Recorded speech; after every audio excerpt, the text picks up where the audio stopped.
Bueno, muchachos, vamos a ver entonces el último método de distribución. Este método se llama método carga-distancia. El método carga-distancia es un modelo de distribución orientado al proceso, muy usado que procura reducir al mínimo el transporte, teniendo en cuenta aspectos como los traslados entre áreas, las distancias que se recorren y la cantidad de material que se transporta. El modelo está basado en minimizar el costo, el cual se calcula de la siguiente manera. Entonces tenemos acá esta fórmula y nos dicen que ¿qué es L? L es ese número de cargas o movimientos realizados entre dos centros de trabajo. ¿Y qué es D? Es la distancia que hay entre estos centros de trabajo. Con eso podemos calcular ese costo. Muchas veces decimos que el costo es el mismo para todos los desplazamientos, es decir, que para la misma unidad de distancia, el costo no varía, pero en el caso que sí varía dependiendo de dónde hacia dónde vaya, agregaríamos un tercer factor al costo que sería el factor C, que lo tenemos acá. Entonces,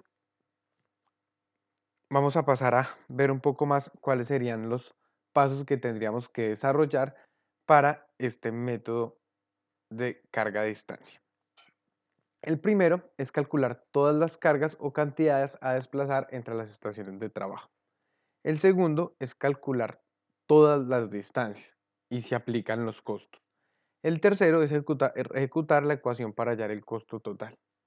Y el cuarto es empezar a plantear alternativas que nos permitan disminuir el costo u optimizarlo. Entonces, muchachos, en otras palabras, ¿qué tenemos? Tenemos una distribución y vamos a empezar a hacer una redistribución de la distribución. Entonces, digamos, yo digo, no, venga, yo voy a cambiar la recepción de la parte de atrás y la voy a poner adelante. Y yo voy a cambiar la oficina de producción y la voy a poner cerca de la planta.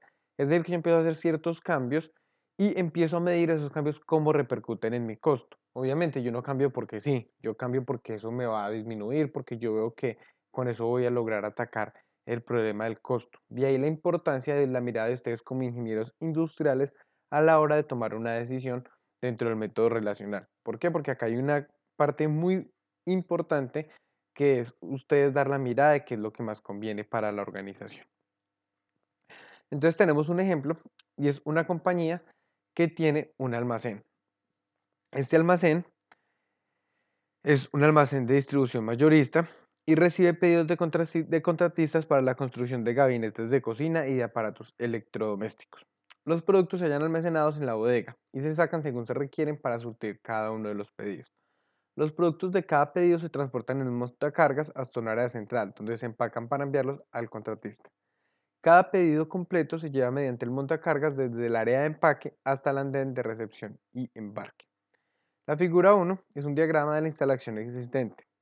La sección 1 corresponde al andén de recepción y embarques y la sección 9 es el área de empaque.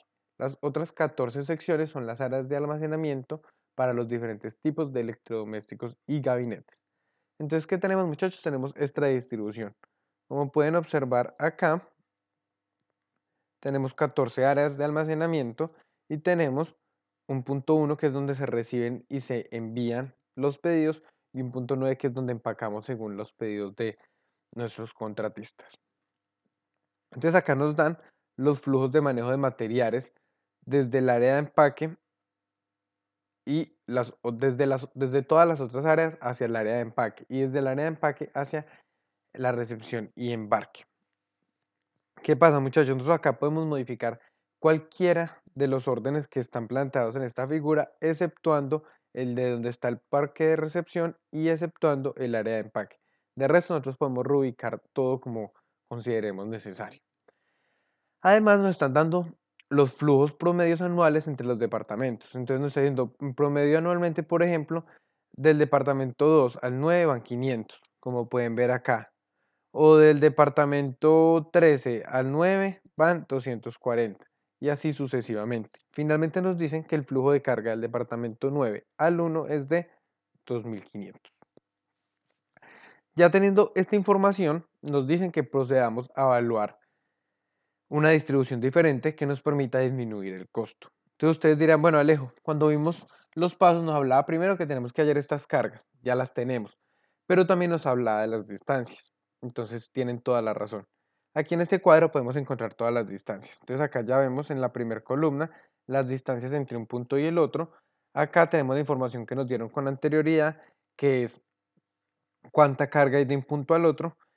Y ya acá tenemos lo que nosotros vamos a calcular. Entonces, por ejemplo, tenemos que del punto 3 al 9 nos devolvemos acá una, nos dice que del 3 al 9 ¿cuánto era? Ah, no, del 3 al 9 era 80. Entonces resulta que acá tenemos este 80, que es la carga entre los departamentos. Y sabemos que la distancia que hay entre el punto 3 y 9 es de 1,41. Calculamos la carga por distancia. ¿Qué quiere decir la carga por distancia? Pues multiplicamos cuánta carga hay y cuánta distancia hay.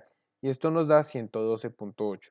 Y así sucesivamente lo hacemos para todas las distancias que hay que recorrer, del 4 al 9, del 5 al 9, etcétera, etcétera. Asimismo, lo hacemos con los departamentos no adyacentes. ¿Qué quiere decir esto? Los que estaban acá eran esos departamentos que estaban alrededor del punto 9. Ahora tenemos los que no están alrededor del punto 9, pero sí es exactamente igual. Se mira la distancia, se mira cuánta carga hay y calculamos la carga por distancia. Siendo así, tenemos que la carga por distancia total es de 15.366. ¿De dónde sale todo este valor? De la suma de todas las cargas de distancia, de los departamentos no adyacentes y de los departamentos adyacentes. El paso 4, ¿cuál es entonces? Es hacer una propuesta de redistribución. Como les decía al principio, acá es de gran importancia la mirada del diseñador o de la persona que va a replantear o que va a plantear esa redistribución. Entonces, ¿qué tenemos acá? Tenemos que hemos analizado que un departamento, que es el departamento 14, no tiene gran flujo. Sin embargo, está al lado del punto 9, como podemos ver acá. Pero tenemos otro caso que es del departamento 16, que tiene gran flujo, pero está muy lejos del punto 9, como podemos ver acá.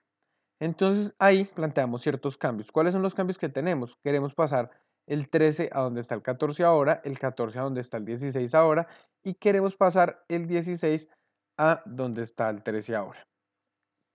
Como les decía, muchachos, eso tiene una razón de ser. Eso no es porque sí, eso es porque vemos que según las cargas nos conviene tenerlo más pesado cerca del 9 y lo menos pesado, donde menos hay flujo, lo podemos alejar un poco más de ese punto central. Pasamos entonces a evaluar esta nueva propuesta de distribución. Como pueden ver, acá ya tenemos los cambios planteados, que eran estos básicamente, y volvemos a plantear todo el cuadro. Entonces miramos que del 13 a 9, por ejemplo, ya nos cambió la distancia, la carga, o sea que nos carga la carga por distancia. Lo mismo para el caso 16 y lo mismo para el caso 14. ¿Qué hacemos entonces? Volvemos a sumar todas las cargas por distancias. En este caso nos dio 14.909. Quiere decir que el actual tiene 15.366 y la propuesta tiene 14.909. Es decir, que si hay diferencias, si se logra optimizar o mejorar la propuesta inicial. ¿Qué pasa, muchachos? No tenemos una forma de saber si es la más óptima, pero ustedes deben tener la capacidad de generar más propuestas que nos permitan optimizar al máximo nuestra distribución. Es así, muchachos, que cuando vemos esto y lo queremos aplicar un poco más a nuestra realidad, es que cuando ustedes están en esa planta, cuando ustedes están plantando esa distribución, como lo van a hacer en el proyecto de aplicación, ustedes deben empezar a tener en cuenta, bueno, qué necesidades hay, qué necesidades tiene el proceso, qué distancias puedo yo reducir, qué lugar tenemos de pronto muy cerquita a la producción que no es tan necesario porque el flujo no se da tan continuamente. Digamos, tenemos lugares de almacenamiento que simplemente utilizamos ciertos materiales cada 4 meses. Entonces, ¿será necesario que eso esté al lado de la planta? ¿O será que ese espacio puede ser mejor utilizado? Entonces, muchachos, como podemos ver estos métodos que a veces uno ve un poco teóricos, lo que nos hacen es plantearnos y darnos ideas de cómo debe ser una distribución, de qué debe tener una distribución y qué debemos estar pensando nosotros como ingenieros industriales a la hora de plantear una distribución. Entonces acá, eso fue una de las propuestas. Yo les propongo a ustedes que se pongan a trabajar en otra propuesta, que se pongan a pensar cómo pueden mejorar y cómo pueden optimizar esta propuesta que yo les estoy dando acá. Esta fue la bibliografía, muchachos. Espero que haya quedado claro el tema. Cualquier inquietud, por favor, me lo dejan saber.